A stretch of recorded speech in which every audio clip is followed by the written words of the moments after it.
Aulnay-sur-Odon, un paisible village de Normandie, est aujourd'hui un symbole des horreurs de la Seconde Guerre mondiale. En juin 1944, ce village a été presque entièrement détruit par les bombardements alliés. Mais pourquoi un tel déluge de feu? Comment les habitants ont-ils vécu ces événements? Et quelles ont été les conséquences de cette destruction? Plongeons ensemble dans cette exploration historique passionnante. Après le débarquement du 6 juin 1944, le général Montgomery avait pour objectif de capturer rapidement la ville de Caen, un point stratégique et essentiel en Normandie. Cependant, la résistance acharnée des divisions allemandes a empêché les forces alliées de progresser comme prévu. Frustré par cet échec, Montgomery a ordonné une série de bombardements massifs pour détruire les infrastructures de communication et empêcher les renforts allemands d'atteindre Caen. Aulnay-sur-Odon, situé à un carrefour crucial, a été l'une des cibles de cette campagne de destruction. Le problème d'Aulnay-sur-Odon était sa localisation. Situé à 8 km au sud de Villers-Bocage, à 30 km au sud-ouest de Caen et à 31 km du nord-est de Vire. Malgré ces efforts, les bombardements n'ont pas totalement atteint leur objectif.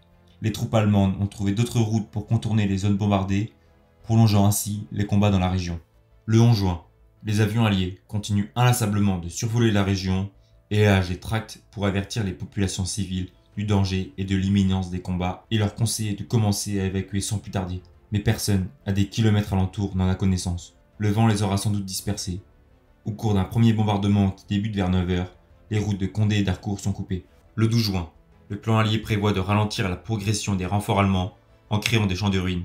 C'est donc, en tant que carrefour routier stratégique, que la ville est à nouveau bombardée peu avant 7 h du matin par 3 vagues de 12 avions volant à haute altitude. L'attaque ne dure que 7 minutes, mais les destructions sont très importantes. Au milieu des décombres, un nouveau danger apparaît, le feu. La ville est un brasier et les canalisations d'eau sont coupées. L'abbé d'Aulnay-sur-Odon témoigne. La lourde pyramide du monument aux morts de la Grande Guerre gît au fond d'un immense trou de bombe. C'est un spectacle inimaginable. C'est bien le chaos et la désolation. Le 13 juin, en raison des difficultés rencontrées devant Tilly-sur-Seulles, Montgomery décide de lancer l'opération Perche avec le résultat qu'on connaît à Villers-Bocage. La menace de contre-attaque allemande paraît de nouveau imminente et il faut empêcher à tout prix la concentration des blindés ennemis et il importe de leur barrer la route en détruisant les nœuds de communication importants au secteur. Alors que les habitants pensent, eux, à la libération, que le nombre des victimes s'élève déjà à une centaine et que le centre du bourg a presque entièrement disparu, le calvaire d'Aulnay-sur-Odon ne fait que commencer. Le 14 juin, il faut protéger le repli des rats du désert de Villers-Bocage. Ce mercredi matin, un troisième raid aérien intervient sur la ville et ravive l'incendie, tandis que les batteries allemandes postées sur les hauteurs tirent pour éviter l'infiltration des Britanniques. La ville est alors détruite aux 3/4 et le feu fait toujours rage. Comme si ce n'était pas suffisant, un nouveau danger vient encore aggraver la situation. On entend le sifflement de la trajectoire des obus, et les anciens de la guerre connaissent bien ce miaulement significatif. L'artillerie anglaise tirant, dit-on, des hauteurs de Caumont, fera durant toute la journée du tir de harcèlement sur Aulnay et ses environs. D'autres affirment, et leur hypothèse paraît plus vraisemblable, que les batteries allemandes installées sur les hauteurs de la Bigne tiraient sur les routes du nord-est d'Aulnay, craignant les infiltrations des blindés anglais. N'oublions pas que les tanks britanniques avaient poussé une pointe dans Villers-Bocage et ses environs. Dans la nuit du 14 au 15 juin, alors que des fusées éclairantes déliminent la zone à bombarder, un déluge de feu qui va durer 35 minutes déverse en 9 vagues 6500 tonnes de bombes explosives et incendiaires. C'est un massacre. Il ne reste debout que l'école et 2 maisons dans le bourg. Et 53 nouvelles victimes sont à déplorer au cours de la nuit. En 4 nuits, Aulnay a perdu 165 âmes. Les habitants d'Aulnay-sur-Odon, comme tant d'autres ayant subi des bombardements alliés, se posent la même question. Pouvait-on éviter une si sanglante hécatombe? Comme le rappelle l'abbé Paul, nous savions bien que là où se ferait le débarquement, il y aurait inévitablement des ruines matérielles que tous auraient acceptées comme leur contribution à la libération de la France. On rebâtit une cité, une maison, une église, mais nos morts.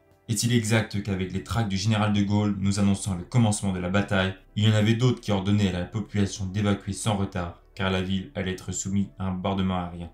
Nous avons bien eu en main, comme tant d'autres, la traque du général de Gaulle, mais il paraît certain qu'on ne reçut pas dans le bourg, même les tracts qui annonçaient le bombardement donné.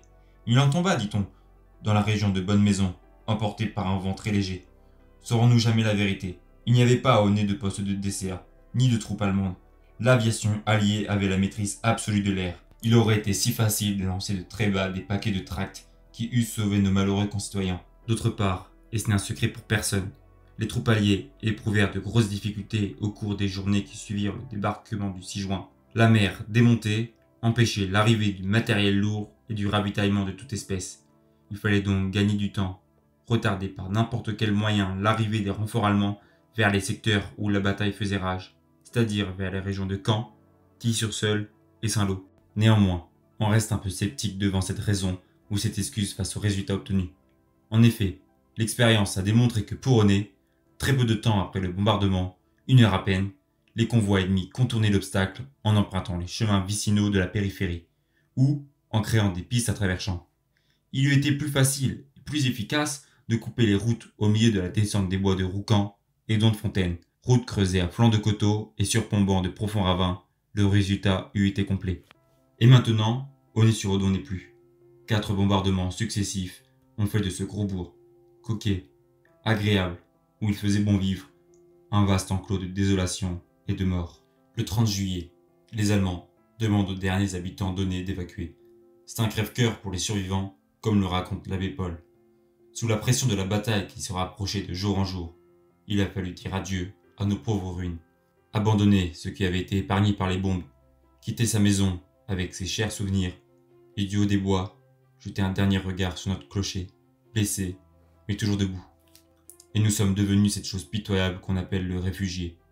Nous avons suivi le chemin de l'exode avec ses étapes épuisantes, ses convois interminables, survolés sans cesse par des avions, ces nuits passées sur la paille des granges, des écuries, des étables, des centres d'accueil, pour trouver enfin un abri, la sécurité et la paix. Cela dit, la zone de Aulnay-sur-Odon connaîtra d'importants combats avec l'opération Blue Coat du 30e corps qui visait à atteindre le Mont Pinson.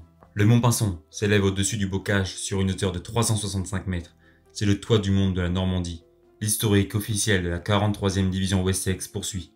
À partir de ces hauteurs, l'ennemi dispose de points d'observation quasi ininterrompus sur nos lignes et peut ainsi coordonner les tirs d'artillerie et de mortier dès que nous nous mettons en mouvement.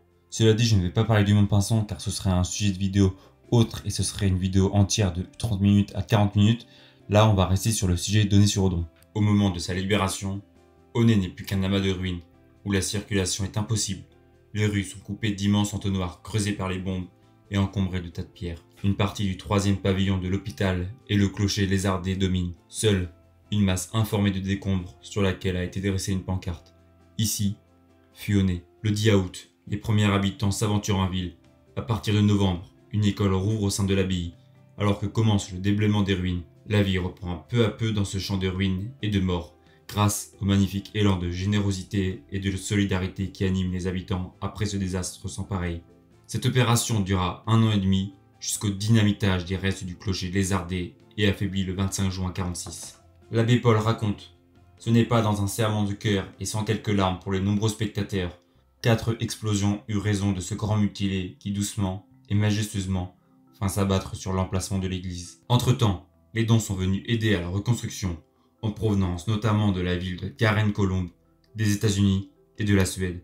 Puis, d'un legs d'une habitante de Valois-Perret, l'hôpital est financé par le plan Marshall et achevé en juin 50. La cité provisoire est délaissée par la majorité de ses habitants, notamment par les commerçants, dès 1950.